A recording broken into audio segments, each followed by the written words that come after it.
aller plus vite au privilège de la discussion avec vous, hein, puisqu'on n'est pas nombreux, profitons-en.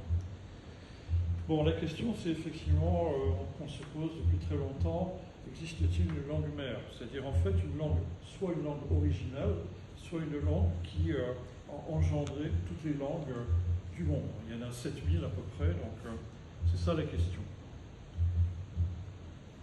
Alors,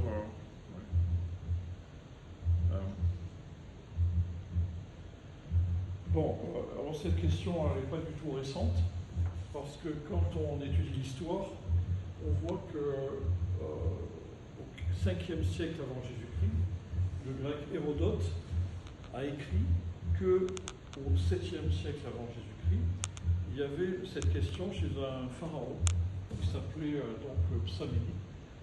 Et ce qu'il a fait, il a pris un couple de jeunes enfants qui venaient de naître, il les a isolés de manière à ce qu'ils n'entendent aucune langue, et il a dit on va attendre, et la langue qui sortira, ce sera la langue initiale.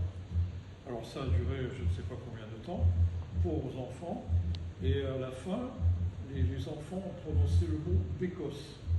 Et alors, c'était pas un mot égyptien, on s'est posé la question, qu'est-ce que c'est ce truc-là? On a fait une enquête, on a trouvé que Békos, dans la langue des Phrygiens, les gens qui habitent en Phrygie, ça veut dire le pain. Et donc ils ont dit, le phrygien c'est une langue initiale. Mais en fait, il y a une autre hypothèse, c'est que Békos, c'est le bêlement de la chèvre qui était à côté d'eux. Voilà. Donc, échec. Ensuite, on est arrivé à des expériences de même nature. On a pris de pauvres enfants, on les a isolés, et puis on a attendu qu'ils parlent. Alors ça a été fait par deux rois.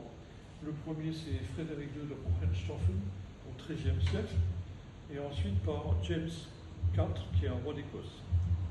Et donc, dans les deux cas, on a pris des enfants, comme ça, on les a enlevés à leur famille, on les a isolés, en pensant pouvoir trouver la langue qui parlerait tout seul.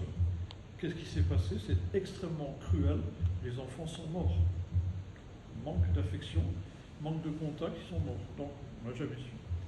Voilà, alors bon, on va quand même être plus positif et avoir notre regard sur les choses. Et en fait, la première étape pour aller vers une langue mère, ça concerne l'indo-européen. Donc on va regarder un petit peu à quoi ça correspond.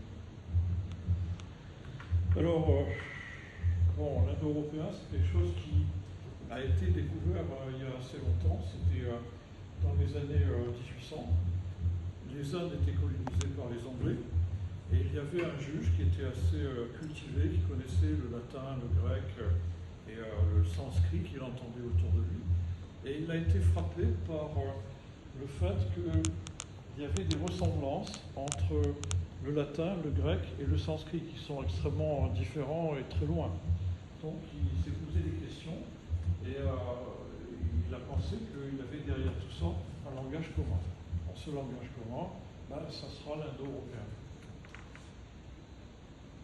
Donc,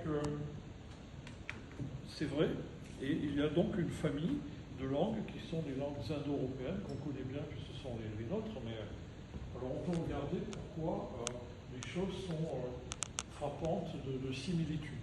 Si on prend le vocabulaire le plus semblable, eh bien on voit que, par exemple en anglais, le moi, qui veut dire le moi, le mot moi, c'est month, en gaélique c'est Welsh, en gaélique et donc en gallois c'est Welsh, en français c'est moi, en espagnol mes, en portugais mes, etc. En grec c'est men, en russien misiets, etc. Et on voit très bien que ça sonne de la même façon.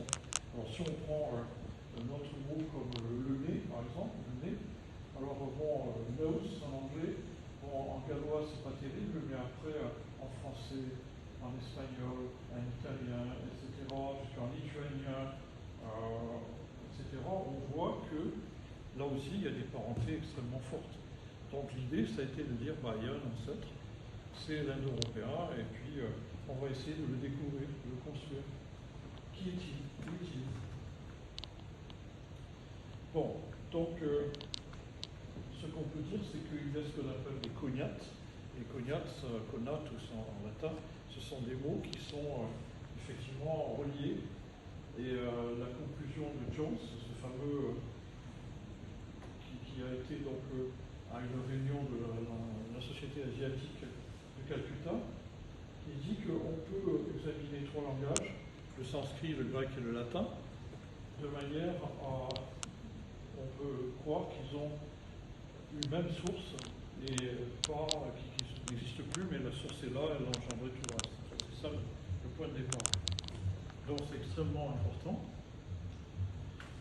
Et on est arrivé comme ça, enfin les chercheurs au long des siècles sont arrivés à construire des passerelles entre les différentes langues.